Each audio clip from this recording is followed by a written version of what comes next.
तर दहीहंडी उत्सवामध्ये काल 2 गोविंदांचा मृत्यू झाल्याची घटना घडलेली आहे। काल दिवसभरामध्ये 210 गोविंदा जखमी झालेले आहेत आणि थरावरून पडून 210 गोविंदा जखमी झाल्याची सरकारी रुग्णालयांची आकडेवारी समोर आलेली आहे। 68 गोविंदांवरती रुग्णालयात उपचार सुरू आहेत तर 142 गोविंदांना उपचारानंतर डिस्चार्ज दिला गेला।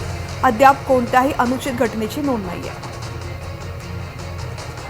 सागर कुलकर्णी माझे सहकारी या संदर्भातली माहिती देतात। सागर, दहीहंडी उत्सवामध्ये तरुणांचा उत्साह ओसंडून वाहत असतो, सगळीकडे आनंद असतो, मात्र अशाच काही घटनांमुळे त्याला गालबोट लागतं। काय नेमकं घडलेलं आहे दहीहंडी उत्सवामध्ये? मृत्यू आणि जखमींची सध्या परिस्थिती काय? जवळपास 200 पेक्षा जास्त गोविंद हे रुग्णालयात दाखल झाले होते। त्या छोट्या मोठ्या गोष्टीपासून ते काही जणांना गंभीर अशा स्वरूपाच्या जखमा झालेल्या आहेत।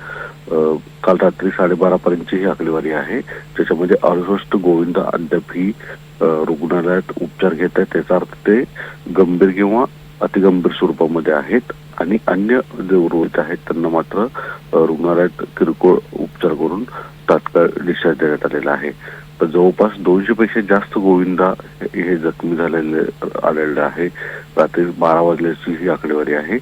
शहर उपनगर अशा सगळ्या काही मुंबई महापालिकेच्या अंतर्गत येणाऱ्या रुग्णालयातली ही आकडेवारी आहे। खाजगी अचानक काही घटना घडली जाते आणि काही त्या ठिकाणी तत्काळ जवळचं हॉस्पिटल जे असते ते अशा ठिकाणी नेण्याचं प्रमाण सुद्धा अनेक ठिकाणी वाढलेलं आहे। यामुळे खाजगी रुग्णालयात उपचार घेणाऱ्या गोविंदांची संख्या वेगळी आहे। पण तुर्तास जवळपास 200 पेक्षा जास्त गोविंदांनी जखमी झाल्याची माहिती प्राथमिक समोर येते। सागर, धन्यवाद संपूर्ण माहिती करता।